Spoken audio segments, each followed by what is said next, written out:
Hey, good morning, ladies and gentlemen. Good afternoon, good evening. My name is Thomas T. Bird Canary, and the one, the only, the rest are imitators. And, ladies and gentlemen, this morning we are back from spring break. I'm going to call it spring break because a lot of that's going on in the States right now. So people are taking the week off, coming back lively and refreshed, and we got some more Email Academy stuff coming to you live this morning. So we're super excited about that. So today is the Ask Us Anything live Q&A with Mailjet's experts, and my experts are here. My two favorite people in the email marketing world that I get to work with all the time, ladies and gentlemen. Natalie Lynch, the senior product manager over at Cinch Mailjet. Heyo, Natalie, what's going on this morning? Not a whole lot. What are you up to? Feeling pretty caffeinated, so I keep throwing in extra heyos. So we're gonna have a whole lot of heyos this morning. So just keeping it lively, keeping it lively. And you probably receive her emails in your inbox all the time. Some of the favorite emails to ever receive. Ladies and gentlemen, I present you Julia Ritter, Senior Email Marketing Manager from Central Mailjet. Heyo, Julia, how's it going?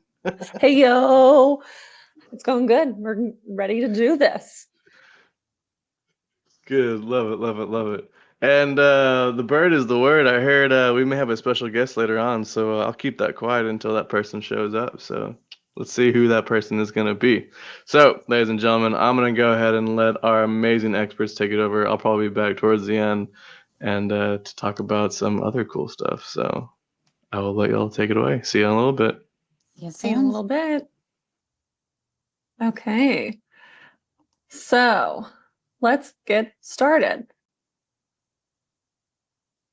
Ask us Awesome. anything. Live Q&A. So, as Thomas mentioned, I'm Natalie and she is Julia. And today we also have with us, whoop, I'm clicking buttons too fast here, in the chat, some supporting actors that really we couldn't do it without. So you're going to see them in the chat answering your questions. Reminder to throw all of those questions that you want us to answer at the end and in the Q&A tab. But a huge shout out to all of our support in the chat and our supporting actors that make this a dream come true for all of us. So Yes, we appreciate you. Julia, what are we doing today? We're talking about a lot of things today. So we asked y'all to send in questions. You did. You really came through. So there's a few overarching themes that everyone wanted to discuss: industry trends and AI, deliverability, strategy and reporting, and a lot on email development. And luckily, we had a very lovely ask to do an email critique. So stay tuned for that. Hopefully that submitter is here, so very excited to get through that. And then we're going to talk a little bit about go through your Mailjet functionality questions as well.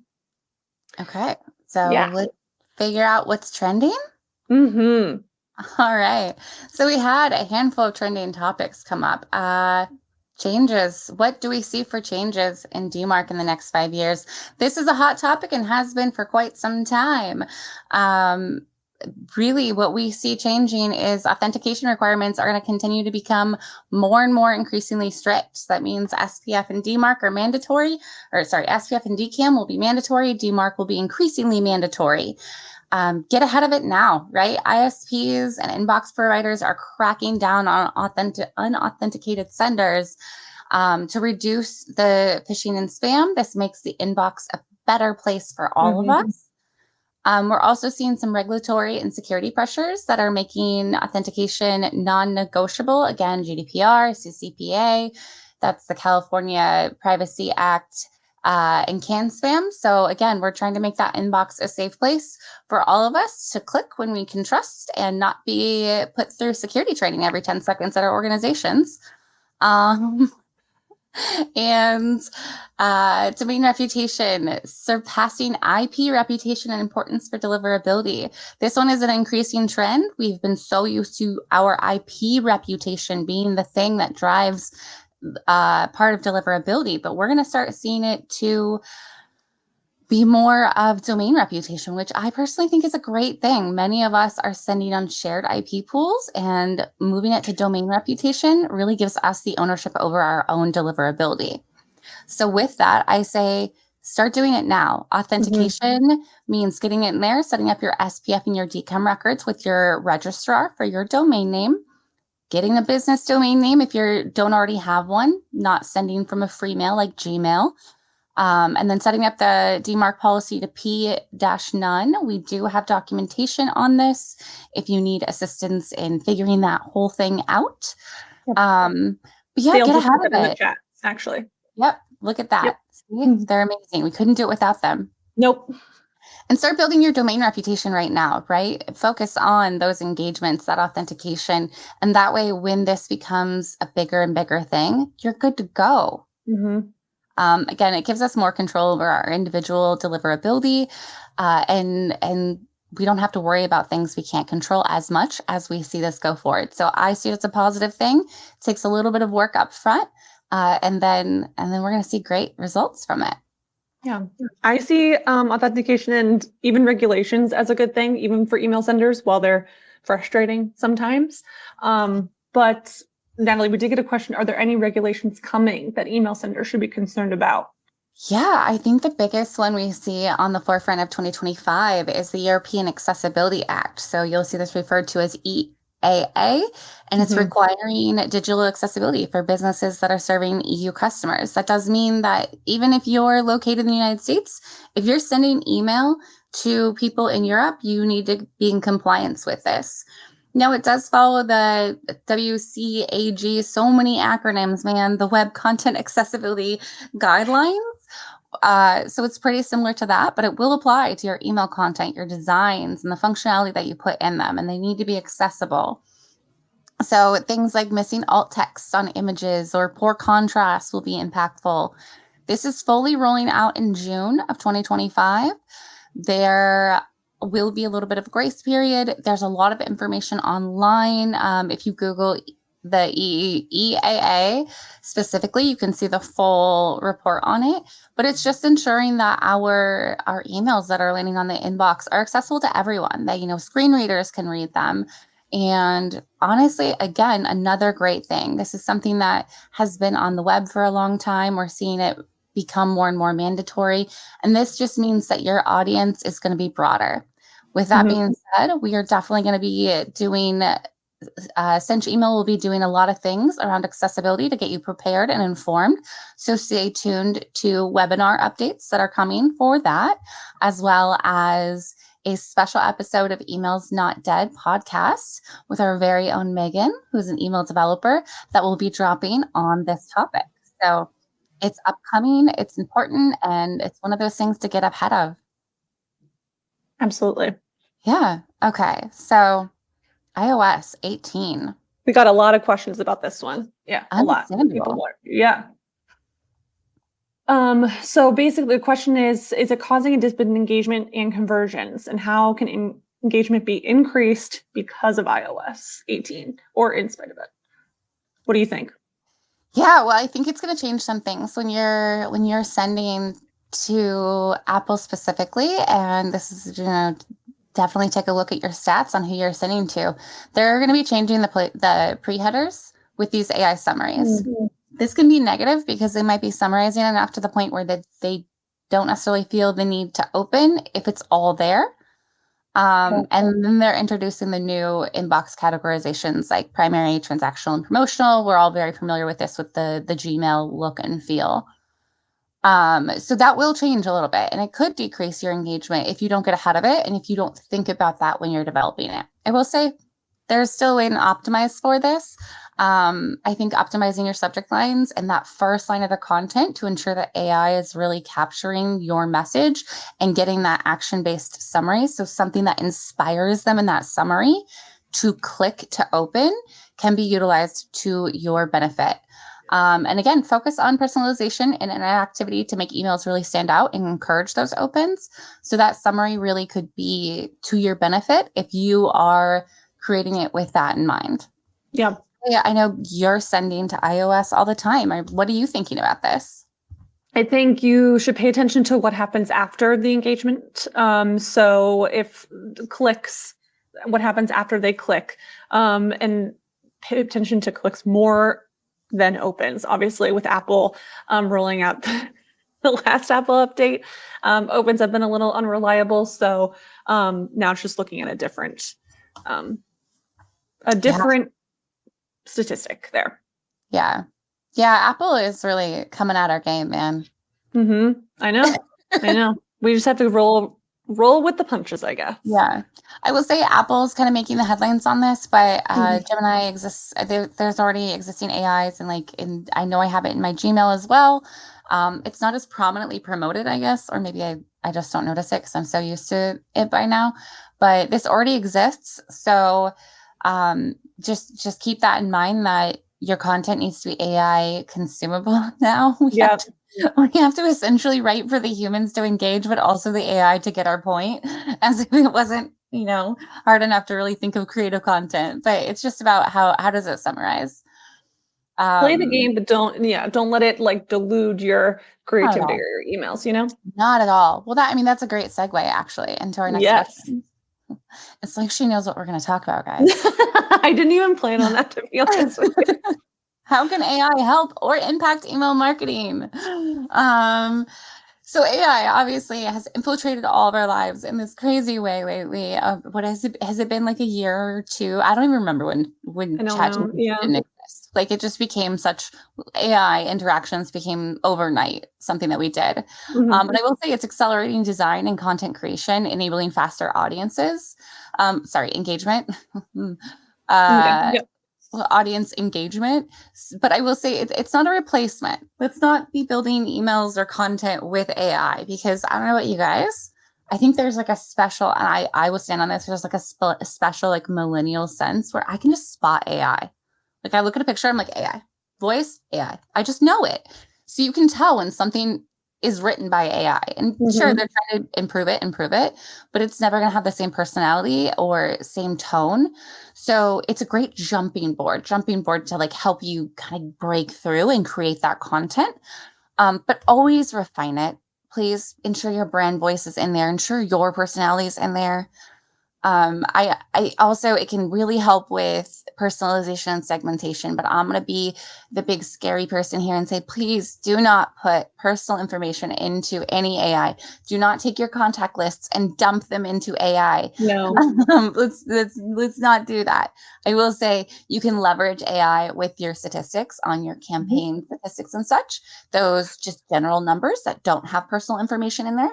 AI is really good at quickly analyzing that. Challenge the ideas, make sure that what it's giving you is accurate, but it can really quickly optimize, analyze those metrics for optimization and performance to help you cut out some of that work. So I think when used as a tool, it is an amazing helper with email marketing, with anything in life, to be honest. It's just, like having a little personal assistant.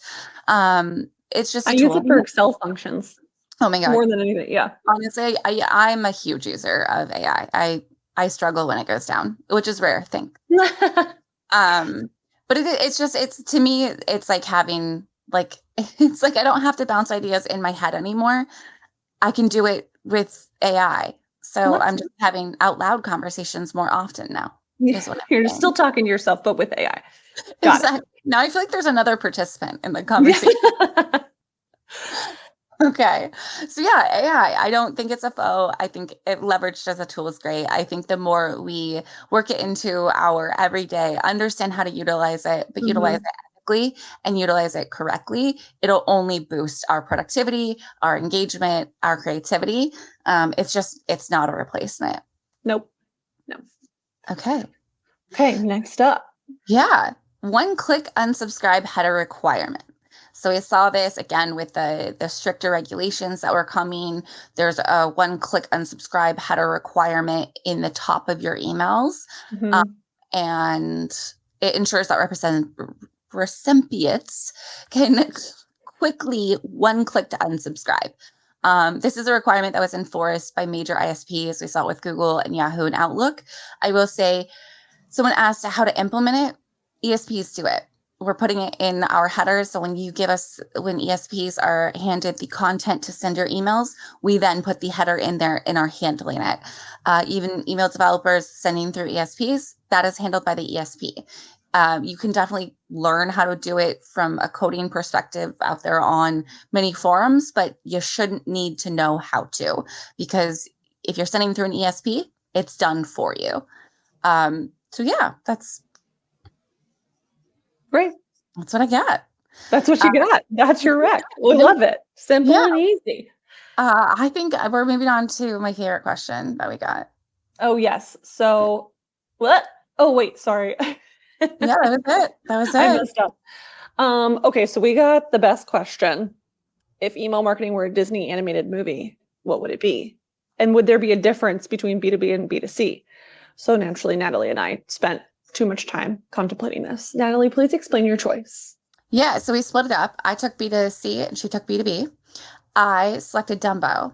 And I selected that because, and you can see, I don't know if you can see my annotations, but essentially the circus would be your customer's inbox. And then your smart email strategy is the mouse. And then personalization and data would be the feather. And then your brand strategy is Dumbo, right? So your emails could be overlooked. They could be overseen. It's a crowded inbox. But when you lean into your unique voice and really find who you are, you utilize those tools that you have with you to optimize for engagement. You can turn what seemed like a weakness into a strength, and you can start soaring. That's how Dumbo learned how to fly. So yeah, I think the moral of the story here and of Dumbo, clearly this is what they meant. Embrace what makes you different, your brand different, so that your emails will fly directly into that inbox. Adorable. The best metaphor I've ever heard, I think. To be honest, I've never seen Dumbo, but I know. I wasn't a Disney kid. I'm sorry to say. I know this is going to be a hot topic now. I am. Like Dumbo, man. Okay. I know. Hang on. My choice was Toy Story, obviously. I did see that one. Thank you. So I put emails reliable and fun. You can get, but then these new kids on the block are coming and try to threaten its reputation, threaten, all of its reliability. But no, everyone always comes back to email. And then you learn to work with the other channels, not toys, as I said, to create the better experience for the user, I forget what his name is now, Andy, She's like, I've seen this movie. What's his name? On the boat. To create the best experience for your user and fight against the other bad actors like Sid. So, I haven't seen Toy Story. They're very Story. fitting. You said you've never seen Toy Story? No. We gotta talk about that. We're gonna have a movie marathon at Mailjet. Yeah. Sid is definitely a bad actor. Okay. Next and thank you for whoever asked that question. We had amazing question. I hope you're here and you got to see that. Yeah. This was a genuine question. This is not something we made up. What is the most overlooked aspect of a successful email marketing strategy? And I made it a whole section. And she's like, oh, I've got thoughts on this. Yeah. We all have thoughts on this. It's deliverability is the most overlooked. Natalie, what do you think? Absolutely. And it's just, you can create the perfect email. You can have the perfect brand voice. You can do everything right. But if no one's seen it, did it happen? Did it happen? If a tree falls in the woods? Yeah, this is the tree metaphor. If it falls, but no one's there to see it, did it fall? We don't know yet. No one's answered that question. So we got a few questions about this and how around deliverability specifically. How do you improve a low sending domain reputation when sending out bulk emails? And then how can I avoid the spam folder or being marked as spam? Overall, the message I want to convey here is that everything is connected to deliverability, just like Natalie said.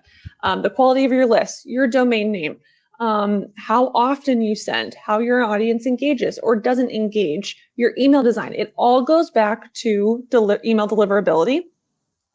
So just keep that in mind when you're planning out your campaigns and setting up your email strategy in general. So for the bulk sender, make sure you're segmenting, make sure you're monitoring your engagement. Give the people you're sending what they want. Don't send them stuff that they're not going to enjoy or that they didn't ask for, because then they're going to mark you as spam. Send consistently and regularly. So even though you're sending out these quote unquote bulk emails, you should be sending sporadically too. Like, don't just, wait a month, then send another bulk email. Wait a month, because that looks spammy. And regularly clean your lists. We recommend at least once a quarter so that your bulk emails turn into more segmented, personalized, clean sends. Yeah. Uh-huh. I really, like, for one, like, landing the spam filter, going back to authentication again, continue to be a broken record. Like, yep. ISPs are going to flag you as spam if you're not authenticated, because it's so hard to tell. But if you're authenticated, they're going to be able to know there's a level of trust built in. Same with DMARC. When you start building up that policy, there's just a level of trust built in because they know you have access to your DNS records for that domain to send. You gave the ESP the authority to send on your behalf. So it's just, it's like the fundamental. And then engagement. I think there's so many aspects of deliverability and you can almost get overwhelmed. And I think for those non-bulk senders who are just like starting to really build it up, focus on that engagement. If you're not getting high engagement, the less people engage, the more likely ISPs are going to assume that you're spam. Yeah. So you want engagement. Maybe that means more segmentation. Maybe that means you need to kind of rapidly change your content to find what works. But that engagement piece is so important. Like, once you authenticate and you're getting in the right folder, you then need to get them to engage to continuously land there. Yeah, exactly. And Mailgun is coming out with a very new Deliverability Academy. The first session is on Wednesday, March 26th. We will be sending that webinar landing page in the chat if you'd like to register, and we'll also send that out afterward. But it's going to be with Thomas and some other deliverability experts, so you can get other questions in there. And we also have a wonderful email academy from the past. Natalie and I have talked about email deliverability. So lots of resources for you to keep diving in. Okay. Moving on to strategy and reporting. So there's a lot to cover here. I'm going to keep this brief, keep it moving, keep it swift. Like Taylor. So, is it worth to send cold marketing campaigns, and how do I do it without getting blacklisted? My short answer for you, with love, is no. It is not worth to send cold marketing campaigns, and you will get blacklisted. This is going back to what Natalie just said. Authentication, the engagement. If people are not engaging with your cold emails, because they don't know you, they don't know who you are, they don't know why you're sending them something, you're going to get marked as spam, and then you're going to get blacklisted. It's not going to be a good look. When was the last time you answered a phone number you didn't recognize? My phone's already blocking them as junk. So like that's going to be you in an inbox. With love. But don't do it. Please don't do this. What is the minimum audience that is needed to get actionable results for an A/B test? At least 1,000 contacts. So to get statistical significance, such a tongue twister. So whether you're running a 50-50 split test and then everyone's getting at least one version and you're waiting to see what the results will be, or if you're doing a percentage test, so like 10% to 10%, and then you send the winning version out, it's up to you. But 1,000 is the starting point. What is the best way to start segmenting and cleaning my lists? I would start with using behavior. I think that opening and clicking the last email that you sent, if they've visited a web page, can't speak, if they've made a recent purchase, use their behavior to start segmenting. Also contact attributes. I think use your own data to segment and get closer to personalized campaigns. And use Mailjet validations to remove any invalid email addresses. Right, Natalie? Yeah. Yeah. I mean, when it comes to segmentation, I think a lot of it is trial and error, not necessarily in sending, but on getting in there and playing around with like what it creates when you segment different ways. Like, is it a small audience? Is it a big audience? Like, based on your own data, there's a lot of ways to split the pie.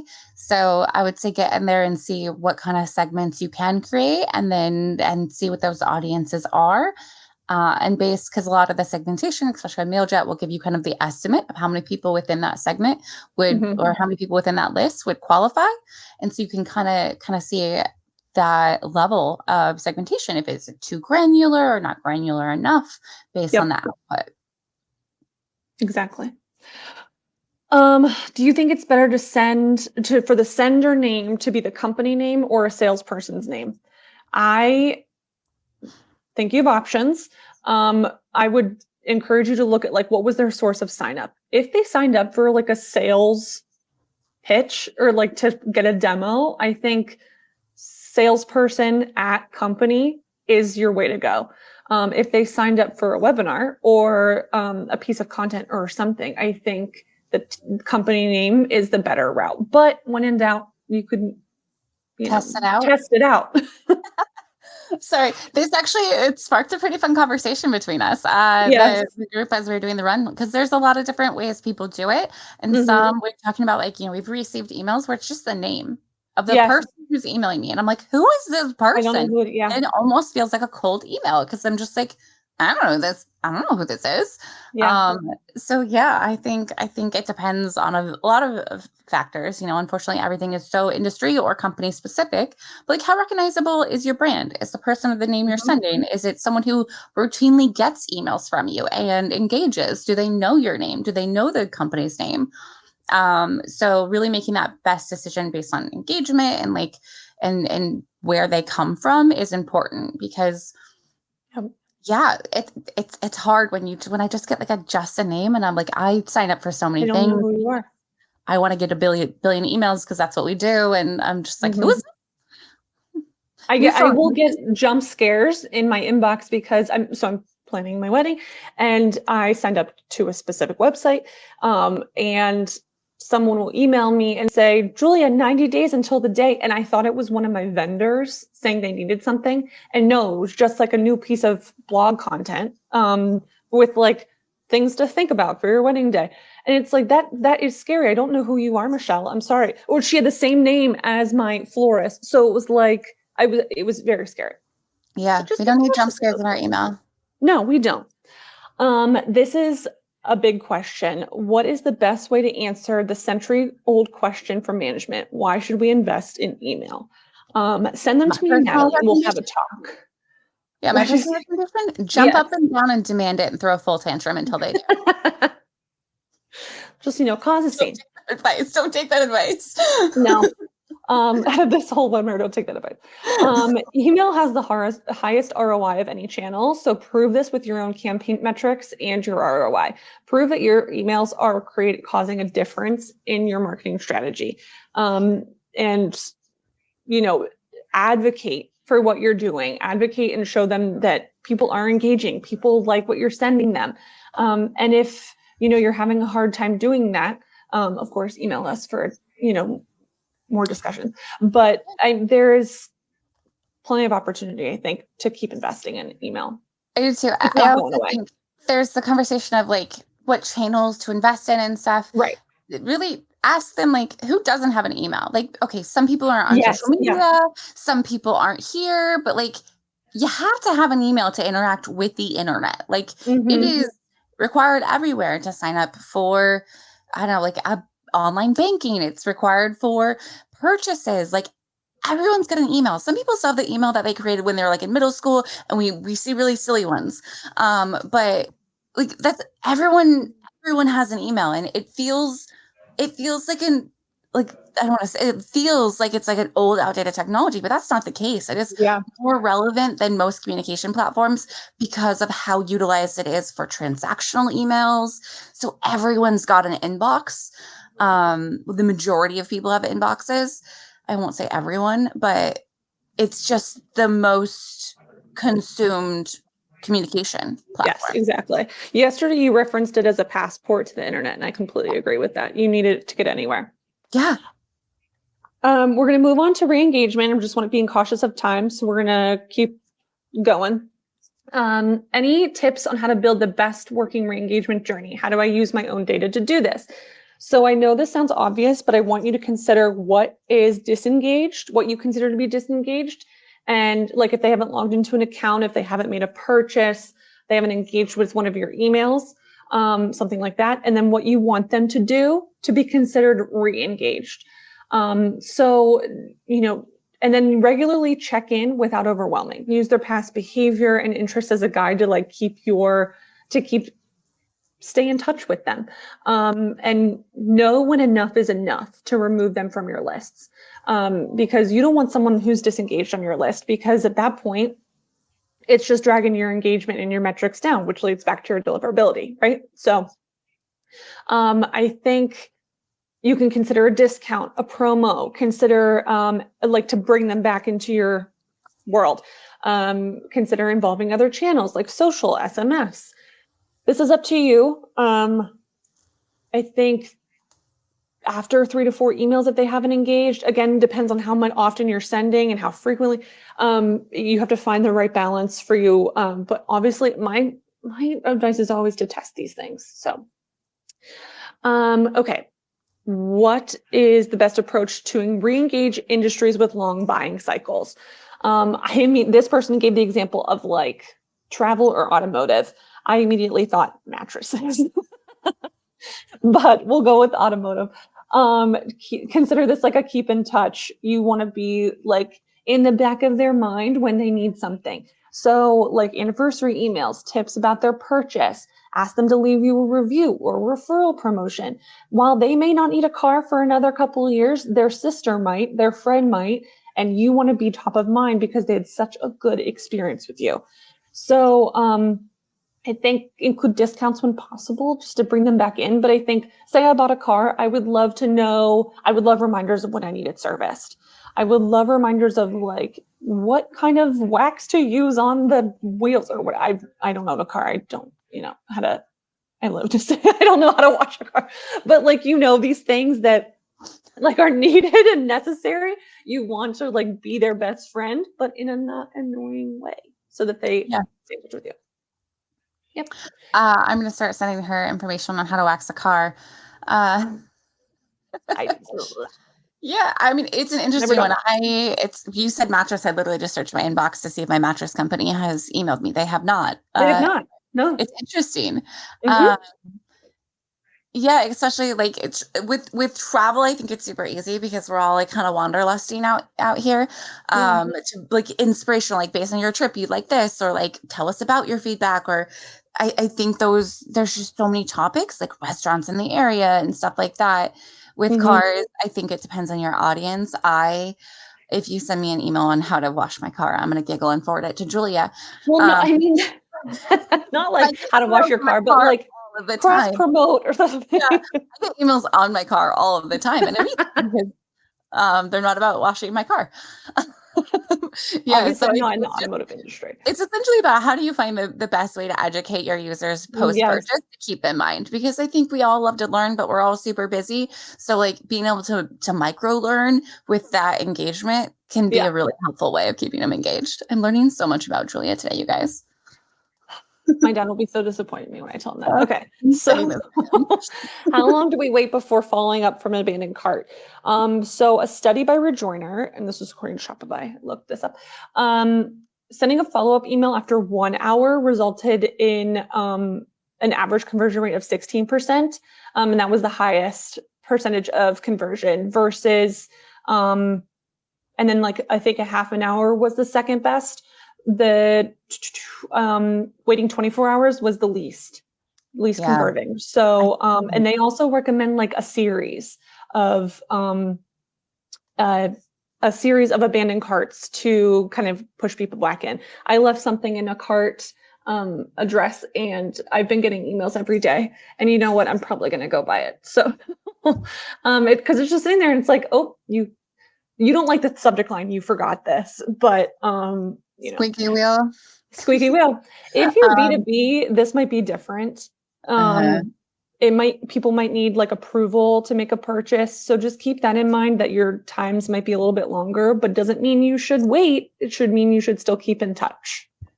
I would say this is another one that sparked an interesting conversation when we were going through all of it, and we all kind of unanimously like, don't email me right away.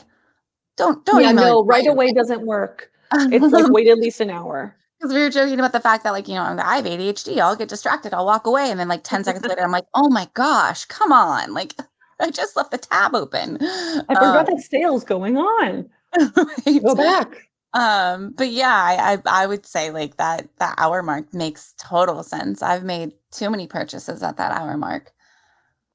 Okay, so next, I send a weekly reactivation email to old clients. What are the pros and cons of creating in batch the 52 weeks of the year and scheduling it versus more personalized ones? I think you should combine what you're doing. Add your personalization using your contact fields, dynamic content, and then set it up all at once. Obviously, check back in consistently so that you know how it's performing. Check in every week. A/B test a lot of things to see so that you get the most out of it, and then also consider if weekly is too much based on your audience. Just read the room, see what's happening. You could start off with weekly and then kind of like spread it out a little bit more from there. Take people out if they're not engaging, things like that. Okay. Next, reporting. Big question was, how do you analyze email metric behavior or email metric reporting the most effectively? And how do you measure if the emails are good or not? And when should you make adjustments? I love this question. I'm really into reporting lately.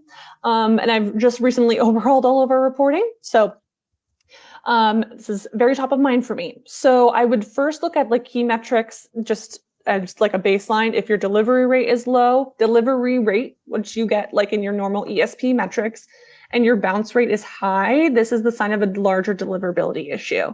Because something isn't right. Something isn't going where it should. If you're and take a look at your clicks. If you're seeing like many more clicks than you think you should, you may have bots in your list, which is fine. People are going to have bots to check to see if your email is spam. That happens. But like with Mailjet, you want to look at to see like how many bots were removed from your clicks so that you can actually see like a more accurate number of how many people are engaging with your email. Always use a reply to email address so that you can get feedback, compliments, questions. I'm managing our inbox when you all send us questions in for these webinars for our product, everything. So I'm behind there. I'm paying attention. A/B testing. When you're looking to see which performed better, what made a difference. I love an A/B test, obviously. I'm a broken record. But you're looking to see like what is happening after that click as well. So just keep in mind for when to make adjustments. I'm sorry, I'm looking at the chat, I'm getting distracted. When to make adjustments, you're going to see if your goal of the campaign is being met. Did they do what you wanted them to do after they clicked? If your audience is not engaging with a specific message, like in your re-engagement campaign or in your recent go to market, your recent sale, that maybe that's not working for them. If they're unsubscribing, that's a big red flag too. If you're getting a high unsubscribe rate for something you didn't expect, obviously. It could be that you need tweaked. You need to make some adjustments. So, okay, moving on. We have something really exciting coming up, you guys. Are you guys ready for it? I want a drum roll. Can you give me a drum roll? I'm kidding. She's like, no. Okay, so we are inviting a special guest up to talk about email design and development. We had a lot of questions on this. So the round of applause is going to be with the audience, or the drum roll is going to be with the audience since Julia's not playing around. Megan, please join us on stage. Dun, dun, dun. Hey there, girl. Yay, Megan! Here, hi! This is We Megan. are so happy you're here. Yeah, Hi, she's a senior email everyone. developer with Cinch Email, and she is here to answer some of your hard-hitting questions. Hard-hitting design, or not design development questions. Okay, we got a ton of email development questions, so we brought in the pro, obviously. The most popular question we got this time was dark mode. Everyone wants to know about dark mode, Megan. Tell us your tips. Dark mode. So first of all, if you're in a drag and drop editor, you probably will not have access to controlling dark mode in any way whatsoever. So I guess just don't worry about it. If you are coding your emails though, use your dark mode media query to control dark mode wherever you're able to. That's mostly the Apple clients support that media query.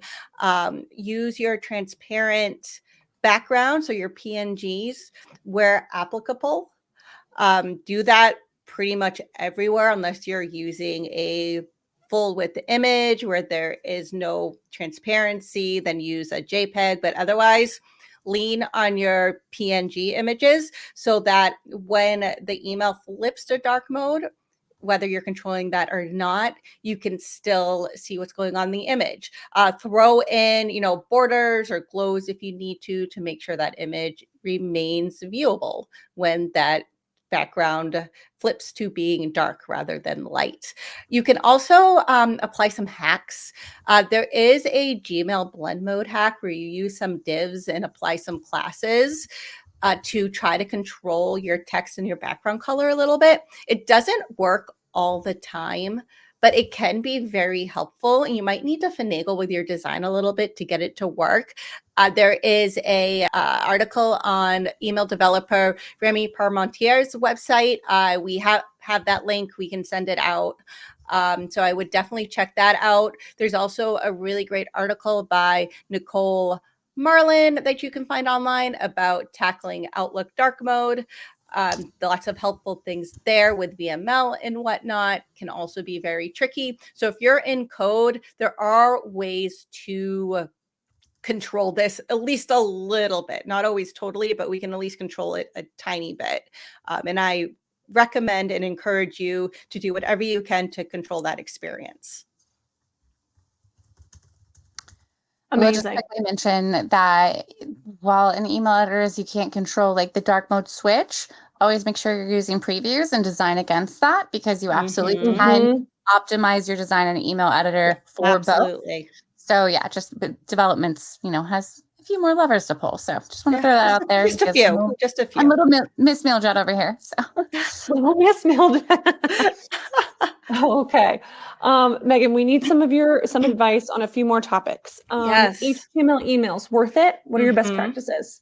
Well, I'm an email developer, so of course I say it's worth it. The more complicated response is it depends on your team, your business, your use case, all of that. So if you're a business that really needs to hold close to your brand standards, you will be able to do that more easily and control things a little bit more tightly with HTML. You can get really close with a great editor. Like the Mailjet editor is fantastic. So you can get really close with it. You can control a lot of things in accessibility a little bit better. There are some things that drag and drop editors can miss with accessibility in their code that you can add as an email developer. So that's another reason to code your emails. But if you're a very small business, a one-person team doing it all, you have tight turnarounds, drag and drop editors are so robust now, you are probably going to be okay with your drag and drop editor. If you're a bigger enterprise business, maybe you're dabbling in interactive email, maybe your brand standards are incredibly strict. You need to be able to control for dark mode, for every breakpoint on mobile. Maybe you have some edge cases, then that's where your developer comes in. Maybe you need to do hyper personalization that's more robust than whatever your ESP is using can handle. That's where your coding comes in. Perfect. And I know, so you mentioned a lot of touch points in the other questions here. So just keep going with your bad self. Tell us more about the interactivity and including video and things like that in email. Yeah, I'll just keep running down this. Go right ahead. So Natalie's going to talk a little bit more about MJML shortly. It's great for rapidly building emails. My opinion, learn to code using HTML and CSS first so you know how the underlying code works, because MJML will take care of like a lot of the Outlook code and whatnot for you.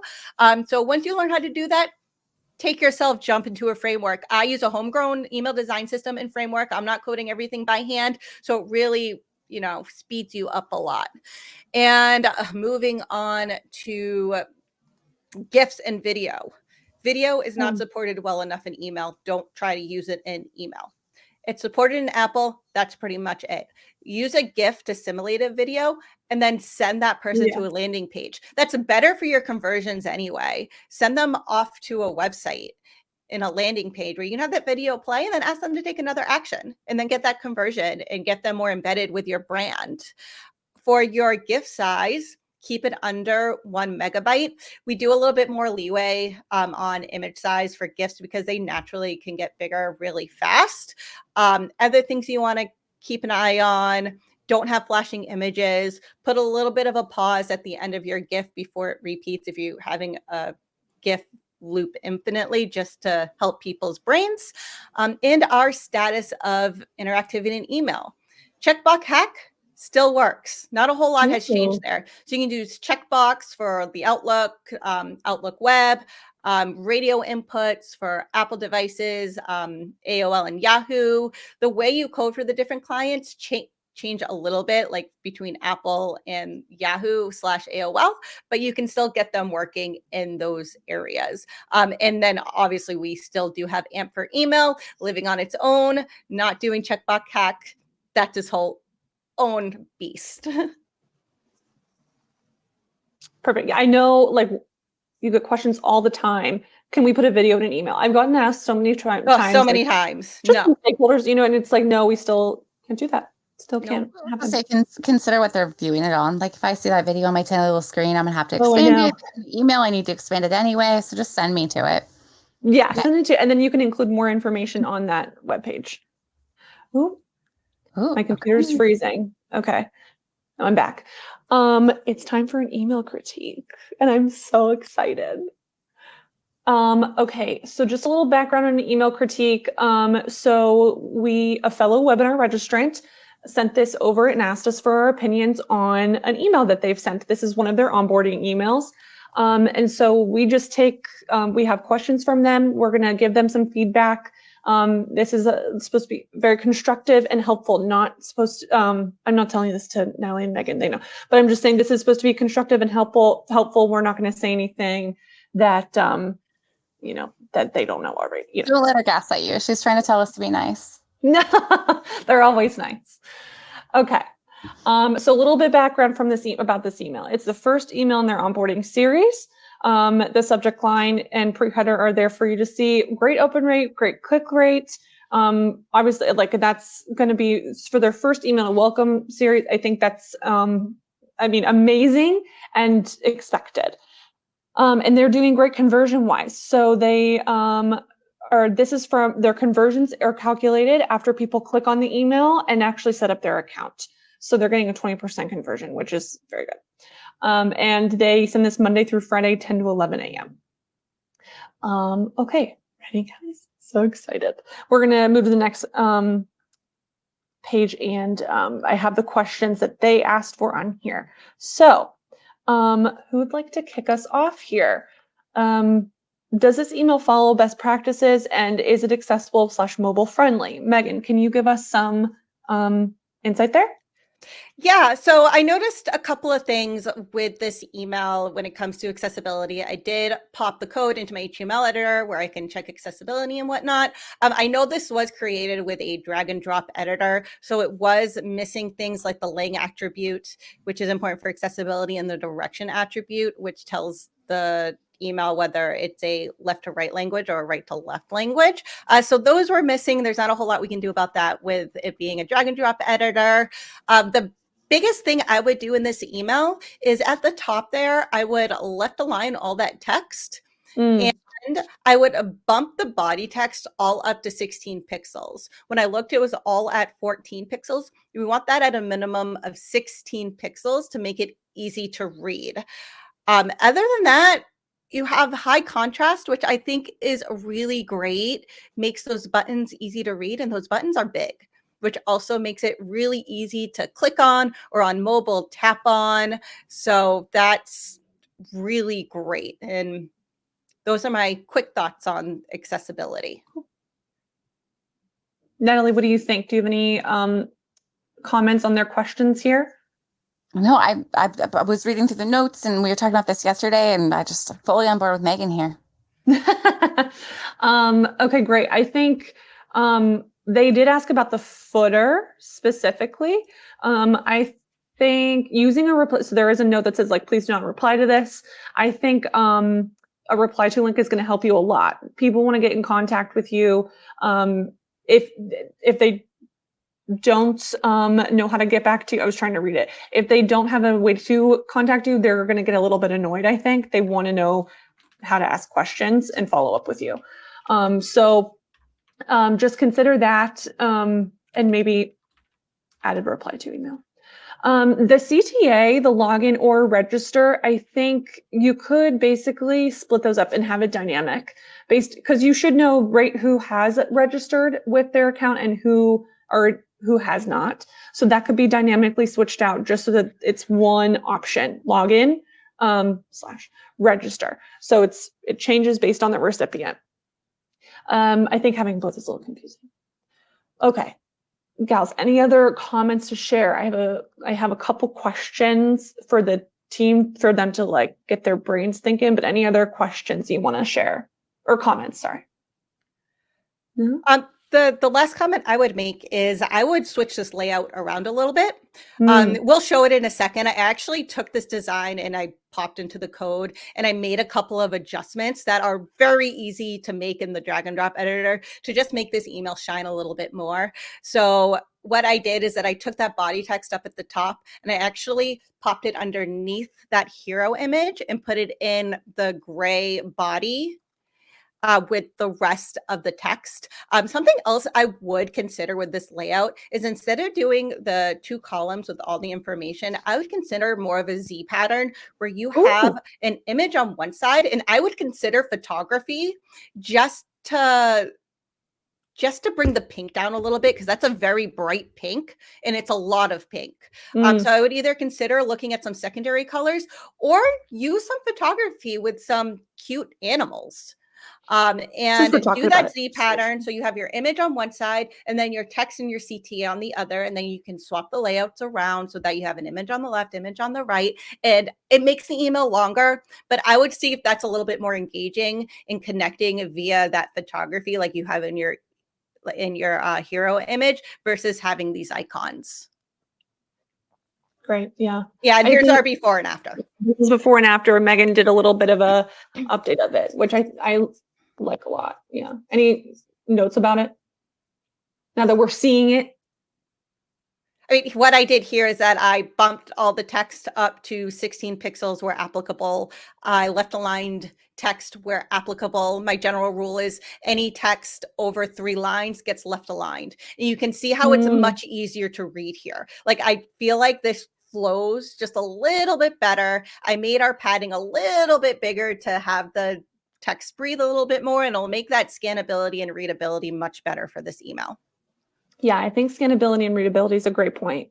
I also just wanted to point out a couple things. I think this set up your online account, I could be wrong, is kind of the same thing as login or register. So maybe you could take that out and just have 3 touch points at the bottom. I think there was, I'm going to go back to here to show it. There's a feedback link here that I think you could follow up in a separate email. And you only want to send this to people who have really enjoyed their experience or, have something to say, your most engaged people. I think putting in a welcome email, you're not going to get a lot of conversions with that. And conversions, I mean, reviews. And one more thing. So when you sent in the information, you said it sends Monday to Friday, 10 to 11 a.m. Say I sign up for something at Tuesday at 2 p.m. I'm not going to get that welcome email until the next day, is my impression. And I think that should be immediate. If you're welcoming someone into your program, that should be pretty immediate so that they have all that information in front of them. I would consider opening up that time. So, if you want to keep it Monday to Friday, sure. If that's when you see people signing up, but I think it should be just like 7 days a week, 10 minutes after max 10 minutes after they sign up, so that you can get this in front of more people and you might see more engagement from that. All right, Natalie, over to you, my friend. I was on mute. Classic mistake here. Okay. So you're on my end. We're going to quickly go over some Mailjet functionality questions. I had a handful of these questions come in to varying wording. Essentially, how do I get started?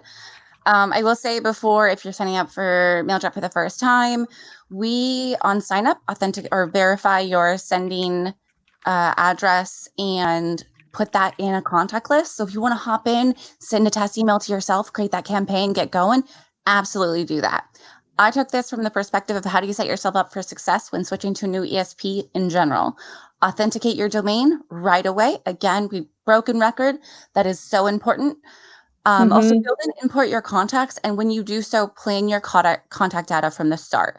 Define your key properties, establish a schema, and that'll make things like maintaining clean lists and effectively segmenting as you grow so much easier. So from day one, make sure you're really planning that out. It'll change and evolve, but if you have that structure, long term, your life will be much better.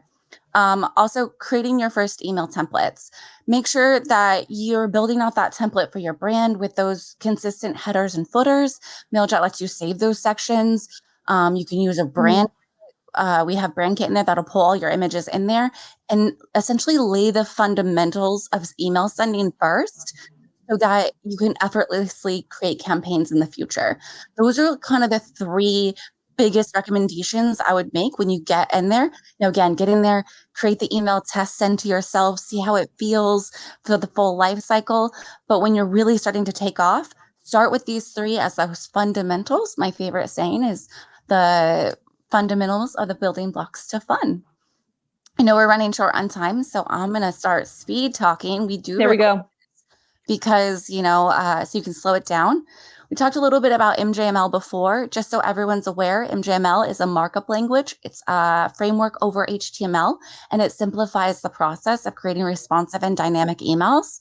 So it abstracts the complexity of HTML coding, and it really allows that native and correct rendering throughout emails in the inbox. Mailjet's email editor is built on top of this. You will see it a lot in the email development community as well.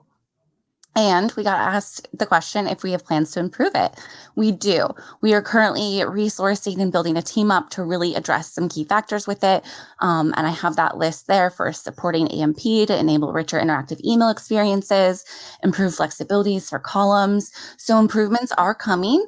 This is a lot of people refer to it as MJML and not realizing MJ stands for Mailjet. So know that we are dedicated to really ramping this up and getting more functionality out. Yeah. Okay. People who use MJML love MJML, by the way. I hear it all the time. Like, oh my God, have you heard of this? And I'm like, have I heard of it? If you want to check it out more, you can go to the website. It's mjml.io, if I'm not mistaken. And then I got a bunch of questions about functionality that people were looking for in Mailjet, and I wanted to give everyone a good news while we're here. So automations, a lot of people were like, there's limitations on them, and like, I want more statistics. I have great news for you. Stay tuned for a webinar coming near you and an announcement in your inbox for a new feature for Mailjet automations. Sending, as I got a lot of questions on how do I send to a broader audience. Stay tuned. That is in the works. We are working on introducing new sending capabilities and audience capabilities for Mailjet this year. So you will see that coming to a Mailjet near you. Same with contact list sorting and ways to measure your contact list growth. These are so important. We've gotten these user requests a lot, and it's on our roadmap. So I just wanted to say, stay tuned, watch your inbox for Julia's amazing emails. And I want to let you guys all know that we do really build Mailjet on user feedback. So if you have more feedback for us, you can always reach us at feedback.mailjet.com. And that is a great way to let us know what features you're looking for, because we want to make sure we're building for you. Okay. And they can reach that feedback page within their account as well, right? There's a link. There is, yeah, within your account. It's going to be on the bottom left-hand side. Perfect. Okay, so I covered that really quickly. This is recorded, but Thomas, come on back. All right, ladies and gentlemen. Most importantly, I just want to give a shout out to our amazing presenters because they make these presentations and they are so knowledgeable. So they literally are the experts with a capital E. So also want to give a shout out. Make sure you keep an eye on your inboxes. That's the most important. I always ask Natalie and Julia, hey, where can people follow along with everything that's going on in the email world? Yeah, you can find them on LinkedIn and stuff and ask them questions. But most importantly, keep an eye on your inbox. Keep an eye on your inbox because we got a lot of good content, a lot more webinars, a lot more series coming down the line to you.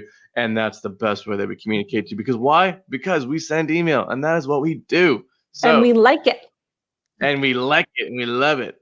Natalie, Julia, and Megan. I know Megan's looking around in the backstage, but I want to thank y'all three for being here, and most importantly, for spreading your knowledge and awareness to our viewers. So thank you so much. Appreciate you Sorry, guys. Thomas. I just Go want to ahead. also thank Animal Friends Pet Insurance for sending in our email critique. And I think I forgot to say that in the beginning when we started it. So thank you, Faye, who wrote that in. It was really fun. So thank you for letting us And do that also, on I know there was a lot of questions in the Q&A we didn't have time for because this is a whole Q&A, but if you want to reach out to us via email or on LinkedIn, and we'll make sure that those questions have answers as well. We're always here for answering those questions. Sorry, Thomas. I didn't cut you off. Keep going. No. And don't forget, next one, Thursday, May 1st. Like I said, keep an eye on those inboxes. Those invites are coming, all right?